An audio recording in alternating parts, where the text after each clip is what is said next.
So, you're a business owner, right? And you've probably got a life insurance policy owned by your corporation. You feel like you've done the right thing, that your family's financial future is all locked in. But what if I told you there's a hidden risk? A crack in that safety net that could unravel the whole thing?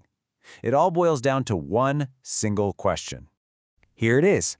Now, this seems like a simple question. You might think the answer is obvious, but the legal reality is way more complex, and getting it wrong could seriously put everything you've built for your family on the line.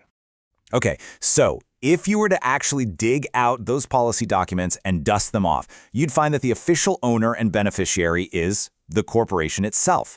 This is usually done for very specific tax reasons to make sure the eventual payout can get to your family in the most efficient way.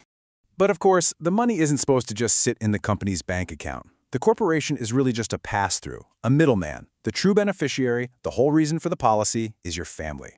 The plan is for that death benefit to be paid out to them as a tax-free dividend. This all sounds perfectly logical. It seems like a smart financial structure to protect the people you care about most. But, and this is a big but, there's a problem lurking inside this arrangement. It's one that's often overlooked, but it can have absolutely devastating consequences. So here's the first part of the problem. It's a matter of legal definition. That life insurance contract, it isn't just a plan. It's officially considered an asset of the corporation. It's right there on the books, just like a company car or a piece of real estate. And this is where the risk becomes very, very real. Because it's a corporate asset, that policy is fair game for your company's unsecured creditors. So if your business ever hits a rough patch or runs into financial trouble, that money you set aside for your family could be seized to pay off company debts. Just gone. And this is where the ownership structure really matters. Take a look. A policy that you own personally, with your family as the beneficiary, that's typically protected. But as soon as the corporation owns it, that legal shield just disappears. The very setup that was designed to give you a tax advantage is exactly what exposes the policy to risk. Kind of ironic, right? Now, you might be thinking, what are the odds of that happening?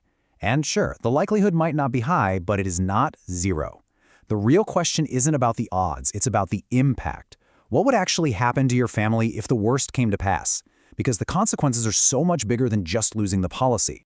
You know, that death benefit was never just a number. It was a plan. It had a job. It was the money set aside to pay estate taxes, to settle debts, to make sure your spouse could retire without worry. Maybe it was to make sure the inheritances for your kids were fair or to fund a business buyout. If that money disappears, all of those plans are suddenly thrown into chaos. The financial fallout is, frankly, staggering when you look at the actual numbers. It's not just about the money that's lost. It's about what it actually costs to replace it. Let's just use a real number here. Imagine a $1 million death benefit. That's the amount you planned on, the amount your family is counting on. But in this scenario, poof, it's gone, seized by creditors. Now here's the absolutely devastating part. To get that $1 million of cash back, your family would have to sell other assets, maybe stocks or property.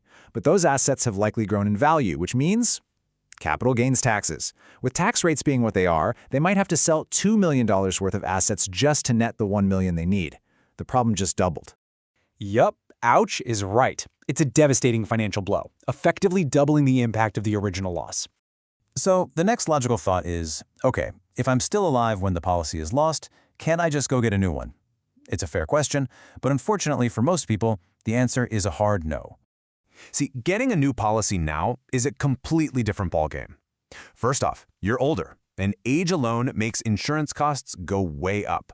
But second, and this is probably the biggest hurdle, what about your health? Has anything changed since you first took out that original policy?